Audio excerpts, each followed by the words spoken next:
Hello friends, welcome to Prathi's Kitchen. இன்னைக்கு இந்த வீடியோவில் நம்ம எல்லாருக்கும் ஃபேவரட்டான ஒரு டிஷ்ஷை தான் பார்க்க போகிறோம். அதுதாங்க சிக்கன் பிரியாணி. அது கூட நம்ம ஒரு சூப்பரான சைட் டிஷ் என்னன்னு பார்த்தீங்கன்னா, ஜென்ரலாக நம்ம ஆனியன் ரைத்தா சாப்பிடுவோம். ஆனால் இப்போ இந்த பிரியாணிக்கு நம்ம ஒரு கேபேஜ் ரைத்தா சாப்பிட போகிறோம். ஆனால் இந்த கேபேஜ் ரைத்தா எப்படி பண்ணுறதுங்கிறத வீடியோ நான் ஃப்யூச்சரில் அப்லோட் பண்ண போகிறேன். இன்றைக்கி நம்ம சிக்கன் பிரியாணி வீடியோ தான் பார்க்க போகிறோம். யூஸ்வலாக நமக்கு பிரியாணி செய்யணுன்னாலே கொஞ்சம் டென்ஷன் ஆகும். ஏன்னா நம்ம ஸ்மால் குவான்டிட்டியாக செய்கிறப்போ நம்ம அட்டகாசமாக செய்வோம். ஆனால் அதே நிறையா பேருக்கு செய்யணுன்னா நமக்கு கொஞ்சம் டென்ஷன் இருக்கும்.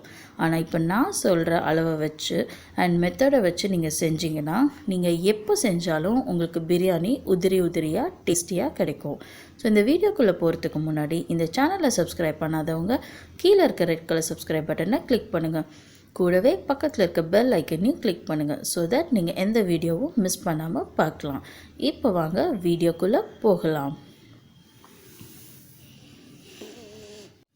இன்றைக்கி சிக்கன் பிரியாணி செய்ய நான் 1/2 கிலோ பாஸ்மதி ரைஸ் எடுத்திருக்கேன். இது எனக்கு ஒரு 3 கப் ரைஸு.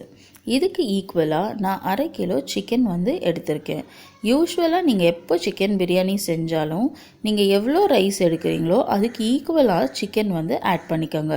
இல்லைனா அதை விட ஜாஸ்தியாக கூட ஆட் பண்ணிக்கோங்க. ஆனால் கம்மியாக ஆட் பண்ணாதீங்க. இதுக்கு ரீசன் என்ன அப்படின்னு பார்த்தீங்கன்னா, சிக்கன் எப்போவுமே குக் பண்ணதுக்கப்புறம் வெயிட்லெஸ்ஸாக ஆகிடும். அப்போ நம்ம பிரியாணி செஞ்சதுக்கப்புறம் எல்லா பீசஸும் நமக்கு மேலே வந்துடும். ஸோ நம்ம சர்வ் பண்ணும்போது மேலே இருக்க பீசஸ் எல்லாத்தையும் நம்ம சர்வ் பண்ணிவிடுவோம். அப்போ கீழே லாஸ்ட்டில் போகிறப்ப நமக்கு வெறும் ரைஸ் தான் இருக்கும், பீசஸ் இருக்காது. ஸோ எப்போவுமே நீங்கள் சிக்கன் பிரியாணிக்கு ஒன்று சிக்கன் அண்ட் ரைஸ் ஈக்குவலாக எடுங்க. இல்லைனா ரைஸை விட சிக்கன் கொஞ்சம் கூட எடுத்துக்கோங்க. இன்றைக்கி நான் 1/2 கிலோவுக்கு 1/2 கிலோ ஈக்குவலாக எடுத்திருக்கேன். ஸோ பிரியாணி செய்கிறதுக்கு முன்னாடி நம்ம செய்ய வேண்டிய முதல் விஷயம் என்ன அப்படின்னா, அரிசியை ஊற வைக்கிறது. ஸோ பாஸ்மதி அரிசி மினிமம் 1/2 அன் ஹவராவது நம்ம ஊற வைக்கணும். ஸோ ஃபர்ஸ்ட் நான் 1/2 அன் ஹவர் ஊற வச்சிடுறேன். ஸோ எவ்வளோக்கு எவ்வளோ அரிசி ஊறுதோ அந்த அளவுக்கு நமக்கு நல்ல லாங் கிரெயின்ஸாக கிடைக்கும். இப்போ பிரியாணியோட நெக்ஸ்ட் ஐட்டம் நமக்கு தேவையான ஸ்பைசஸும் எண்ணெயும் நெய்யும். இப்போ இது எவ்வளோ அளவு எடுக்கணும் அப்படின்னு பார்த்தீங்கன்னா, நீங்கள் எவ்வளோ கப் ரைஸ் எடுக்கிறீங்களோ அத்தனை டேபிள் ஸ்பூன் எண்ணெயும் நெய்யும் எடுக்கணும். அதாவது இன்றைக்கி நான் 3 கப்பு ரைஸ் எடுத்திருக்கேன். ஸோ நான் 3 டேபிள் ஸ்பூன் எண்ணெயும் 3 டேபிள் ஸ்பூன் நெய்யும் எடுத்திருக்கேன். அது கூட ஒரு 4-5 பட்டை, ஒரு 10 கிராம்பு, 10 ஏலக்காய், ஒரு பிரிஞ்சி இலை. இதுதான் நான் ஜென்ரலாக பிரியாணிக்கு போடுற ஸ்பைசஸ். இதுக்கு மேலே உங்களுக்கு வேறு எதுவும் ஸ்பைசஸ் தேவைப்பட்டால் நீங்கள் அதை யூஸ் பண்ணிக்கலாம். ஆனால் இதுவே போதுமானது. ஸோ இப்போ நம்ம வெங்காயத்தோட அளவை பார்க்க போகிறோம். ஸோ வெங்காயம் எவ்வளோ எடுக்கணும் அப்படின்னு பார்த்தீங்கன்னா, நீங்கள் எவ்வளோ கப்பு ரைஸ் எடுக்கிறீங்களோ அத்தனை பெரிய வெங்காயம் எடுக்கணும். ஸோ நீங்கள் இப்போ நம்ம 3 கப்பு ரைஸ் இந்த பிரியாணியில் செய்ய போகிறோம். ஸோ அதனால் நான் 3 பெரிய வெங்காயத்தை இப்படி நீட்டமாக ஸ்லைஸ் பண்ணி எடுத்து வச்சுருக்கோம். ஸோ நான் ஏற்கனவே வீடியோவில் சொல்லியிருக்கேன், நம்ம ஒரு டிஷ்ஷுக்கும் ஒரு மாதிரி வெங்காயத்தை கட் பண்ணணும். ஸோ பிரியாணியை பொறுத்த வரைக்கும் எப்போவுமே வெங்காயத்தை இப்படி நீட்டமாக ஸ்லைஸ் பண்ணி எடுத்து வச்சுக்கோங்க. அடுத்து தக்காளி ரைஸ்க்கு ஈக்குவலாக எடுக்காமல் கொஞ்சம் கம்மி பண்ணி எடுக்க போகிறோம். அதாவது இப்போ நான் 3 கப்பு ரைஸ் எடுத்துருக்கனால 1/2 தக்காளியை கம்மி பண்ணி 2 தக்காளி தான் யூஸ் பண்ண போகிறோம். இதே நீங்கள் 6 கப்பு ரைஸ் யூஸ் பண்ணுறீங்கன்னா அப்போ 1 தக்காளி கம்மி பண்ணிக்கணும். ஸோ தக்காளி 1/2 தக்காளி கம்மி பண்ணிக்கோங்க. இப்போ நம்ம இஞ்சி பூண்டோட அளவை பார்க்க போகிறோம். ஸோ இஞ்சியும் பூண்டும் எவ்வளோ இருக்கணும் அப்படின்னு பார்த்தீங்கன்னா, இப்போ நான் 1/2 கிலோவுக்கு பிரியாணி செய்ய போகிறோம். அதனால நீங்கள் இஞ்சி உங்களுக்கு 1/2 கையளவுக்கு இருக்கணும், பூண்டு 1 கையளவு இருக்கணும். 1/2 கையின் அளவு அப்படிங்கிறது நீங்கள் தோல் சீவி துண்டாக நறுக்கினதுக்கப்புறமா இப்படி உங்கள் உள்ளங்கையில் வைக்கிறப்போ இந்த அளவுக்கு இருக்கணும். ஸோ இதுதான் உங்களுக்கு 1/2 கையளவு. அதே டபுளாக நீங்கள் பூண்டு எடுத்துக்கணும். இது 1/2 கிலோவுக்கு. நீங்கள் 1 கிலோவுக்கு செய்கிறப்போ அதையே டபுள் பண்ணிக்கோங்க. இப்போ நம்ம புதினா கொத்தமல்லியோட அளவை பார்க்கலாம். புதினாவும் கொத்தமல்லியும் அதே இஞ்சி பூண்டு மாதிரி தான். நீங்கள் புதினா கொத்தமல்லி ஆஞ்சு கழுவுனதுக்கப்புறமா உங்களுக்கு கொத்தமல்லி 1/2 கையளவுக்கு இருக்கணும். அதே மாதிரி புதினா 1 கையளவுக்கு இருக்கணும். ஸோ நான் மற்ற தேவையான பொருட்கள் எல்லாம் சமைக்கும்போது உங்களுக்கு அப்படியே நான் சொல்கிறேன். இப்போ வாங்க சமையலுக்குள்ளே போகலாம். இப்போ நம்ம பிரியாணி செய்ய ஆரம்பிச்சிடலாம். இன்றைக்கி பிரியாணியை நான் குக்கரில் தான் செய்ய போகிறோம், ஆனால் விசில் போட போகிறது கிடையாது. ஸோ ஸ்டவ் ஆன் பண்ணிவிட்டு இதில் நம்ம எண்ணெயும் நெய்யையும் சேர்த்துக்கலாம். ஸோ இந்த கடைசியாக இருக்க நெய்யை நம்ம பிரியாணி செஞ்சதுக்கப்புறம் அது மேலாப்பில் ஊற்றுறதுக்கு வச்சுக்கலாம். ஸோ எண்ணெய் சூடானதும் இதில் நம்ம எல்லா ஸ்பைசஸையும் சேர்த்துக்கலாம்.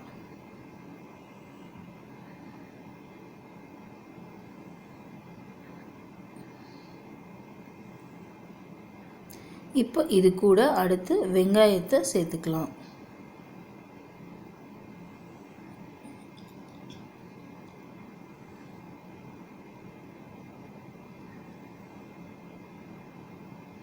வெங்காயம் சீக்கிரம் வதங்க இதில் கொஞ்சம் நம்ம உப்பு சேர்த்துக்கலாம். இதை சேர்த்து நல்லா ஒரு கோல்டன் ப்ரௌனாக வர வரைக்கும் இதை வதக்குங்க. வெங்காயம் நல்லா வதங்கிருச்சு. இப்போ இது கூட தக்காளியும் சேர்த்துக்கலாம். நான் தக்காளியையும் நீட்டமாக கட் பண்ணி வச்சுருக்கேன். இப்போ அதையும் சேர்த்து அதையும் நல்லா வதக்கிக்கலாம். பிரியாணிக்கு நீங்கள் எவ்வளோ தூரம் இந்த மசாலாவை வதக்குறீங்களோ அந்த அளவுக்கு டேஸ்ட்டு கொடுக்கும். இப்போ அடுத்து நம்ம இஞ்சி பூண்டு பேஸ்ட்டை வந்து சேர்த்துக்கலாம். ஸோ இப்போ ஃபஸ்ட்டு இஞ்சி பேஸ்ட்டு, அடுத்தது பூண்டு பேஸ்ட்டு, இதையும் சேர்த்து இது நல்லா வதக்கணும். ஸோ இதோட பச்சை ஸ்மெல் எல்லாம் போகணும். ஸோ இது வதங்கிருச்சா என்னன்னு எப்படி கண்டுபிடிக்கணும்னா, இது உங்களுக்கு குக்கரோட அடிபாகத்தில் ஒட்ட ஆரம்பிச்சிச்சுன்னா இது நல்லா வதங்கிருச்சுன்னு அர்த்தம். இப்போ இதுக்கு பாருங்கள், இஞ்சி பூண்டு பேஸ்ட்டு ஒட்ட ஆரம்பிச்சிருச்சு. இப்போ நம்ம இது கூட அடுத்த பொருளெல்லாம் சேர்க்க ஆரம்பிச்சிடலாம். இப்போ அடுத்து நான் புதினா கொத்தமல்லி ரெண்டையுமே சேர்க்குறேன்.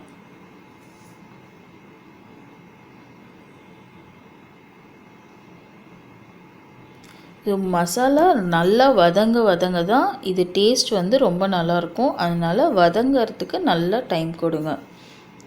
இப்போ அடுத்து பச்சை மிளகா சேர்க்க போகிறோம். பச்சை மிளகாவோட கணக்கு என்ன அப்படின்னா, ஒரு கப்புக்கு 2 பச்சை மிளகா அப்படிங்கிறது தான் கணக்கு. ஸோ இப்போ இன்றைக்கி நான் 3 கப்பு ரைஸ் எடுத்திருக்கேன். அதனால் 6 பச்சை மிளகாவை நடுவில் கீறி எடுத்து வச்சுருக்கேன். இப்போ அதையும் சேர்த்து நல்லா வதக்கிக்கலாம்.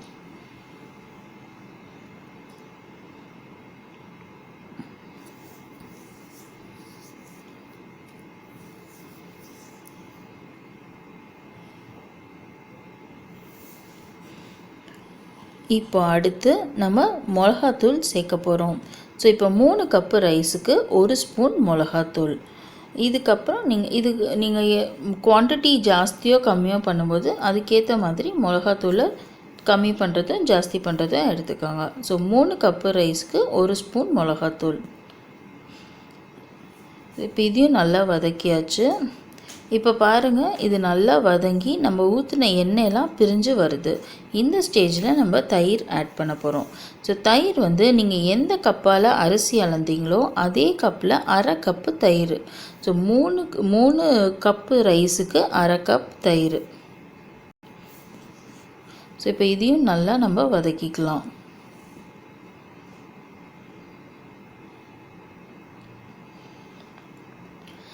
இப்போது இது நல்லா வதங்கியிருக்கு. இப்போது இதில் வந்து நம்ம தேவையான அளவு உப்பு சேர்த்துக்கலாம். ஸோ உப்பு வந்து எப்போவுமே நம்ம தண்ணி தேவையான அளவுக்கு தண்ணியெல்லாம் சேர்த்ததுக்கப்புறமா நீங்கள் டேஸ்ட் பார்க்கும்போது அது தண்ணியில் வந்து சால்ட் வந்து கொஞ்சம் சுருக்குன்னு இருக்கணும். அப்போ தான் இது ரைஸோடு சேர்த்து வேகிறப்போ உங்களுக்கு கரெக்டாக இருக்கும். இப்போ இது கூட நம்ம சிக்கன் பீசஸ் எல்லாம் சேர்த்துடலாம்.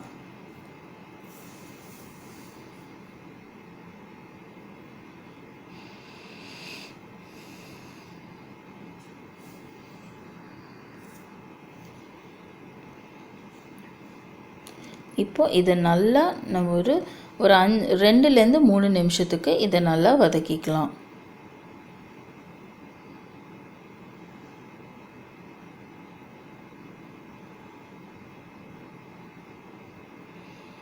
இப்போது இது நல்லா வதங்கிருச்சு. பாருங்கள், இதில் நம்ம நல்லா அந்த எண்ணெய் பிரிஞ்சு வந்துருச்சு. ஸோ இப்போ வந்து நான் தண்ணி வந்து ஆட் பண்ண போகிறேன். தண்ணி வந்து ஒரு கப்புக்கு 1.5 கப் அப்படிங்கிற அளவுக்கு தான் தண்ணி. இதில் நம்ம அரை கப்பு, ஸோ 3 கப்பு ரைஸுக்கு வந்து 4.5 கப்பு தண்ணி நமக்கு தேவைப்படும். ஆனால் இந்த அரை கப் வந்து நம்ம ஏற்கனவே தயிர் வந்து சேர்த்துட்டோம். அதனால் மிச்சம் 4 கப்பு தண்ணி வந்து நான் இப்போ சேர்க்குறேன். ஸோ இந்த தண்ணியோட அளவு ரொம்ப முக்கியம். நல்லா கவனிச்சுங்க. நம்ம வந்து ஒரு கப் பாஸ்மதி ரைஸ்க்கு 1.5 கப்பு தான் தண்ணி. நம்ம அதே மாதிரி அரிசியையும் அரை மணி நேரத்துக்கு முன்னாடி ஊற வச்சிடணும். அதுவும் ரொம்ப முக்கியம். ஸோ இப்போ இது வந்து எல்லாத்தையும் நல்லா கலக்கிட்டு இப்போ நான் திரும்பவும் உப்பு வந்து டேஸ்ட் பார்த்துக்கிறேன். ஸோ இப்போ இதில் வந்து கொஞ்சம் எனக்கு பத்தாமல் இருக்குது. உப்பு வந்து இன்னும் 1 ஸ்பூன் வந்து இதில் சேர்த்துக்கிறேன். நான் ஏற்கனவே சொன்ன மாதிரி கொஞ்சம் சுருக்குன்னு இருக்கிற மாதிரி நீங்கள் இதில் பார்த்துக்கோங்க. இதில் இப்போ வந்து ஒரு சின்ன துண்டு எலுமிச்சை பழத்தை வந்து சாறு பிரிஞ்சுக்கலாம். இப்போ நல்லா தண்ணி கொதிக்கட்டும். அதுக்கப்புறம் நம்ம ரைஸை வந்து ஆட் பண்ணிக்கலாம். இப்போ தண்ணி நல்லா கொதிக்குது. நான் ஊற வச்ச அரிசியை வடித்து எடுத்திருக்கேன். இதை வந்து இப்போ நம்ம அப்படியே இதில் சேர்த்துக்கலாம்.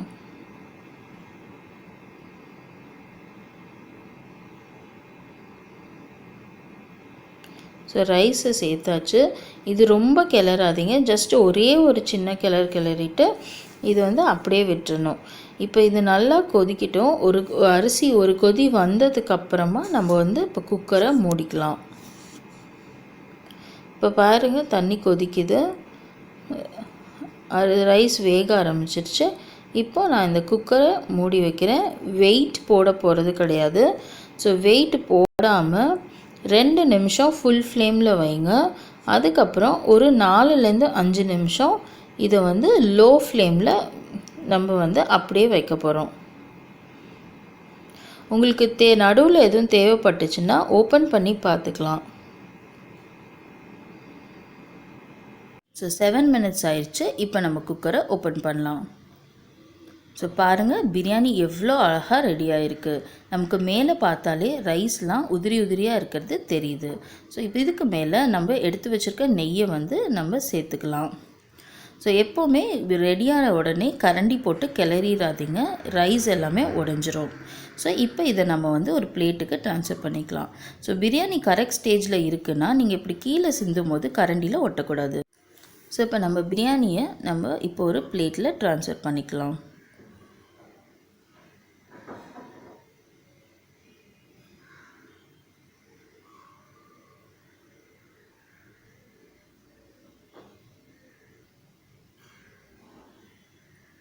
பாருங்கள், பிரியாணி எவ்வளோ சூப்பராக ரைஸ் ஒன்றோட ஒன்று ஒட்டாமல் இருக்குது. ஸோ உங்களுக்கு கரெக்ட் கன்சிஸ்டன்சியில் நீங்கள் சமைச்சிருந்தீங்கன்னா இந்த மாதிரி ரைஸ் வந்து நம்ம கரண்டியில் ஒட்டாமல் இருக்கணும். ஸோ நீங்களும் இனிமேல் இந்த பிரியாணியை டென்ஷன் இல்லாமல் உங்கள் வீட்டில் செஞ்சு பாருங்கள். இந்த வீடியோ உங்களுக்கு பிடிச்சிருந்துச்சுன்னா லைக் பண்ணுங்கள், கமெண்ட் பண்ணுங்கள், உங்கள் ஃப்ரெண்ட்ஸோடு ஷேர் பண்ணுங்கள் அண்ட் மறக்காமல் பிரதீஸ் கிச்சனை சப்ஸ்கிரைப் பண்ணுங்கள்.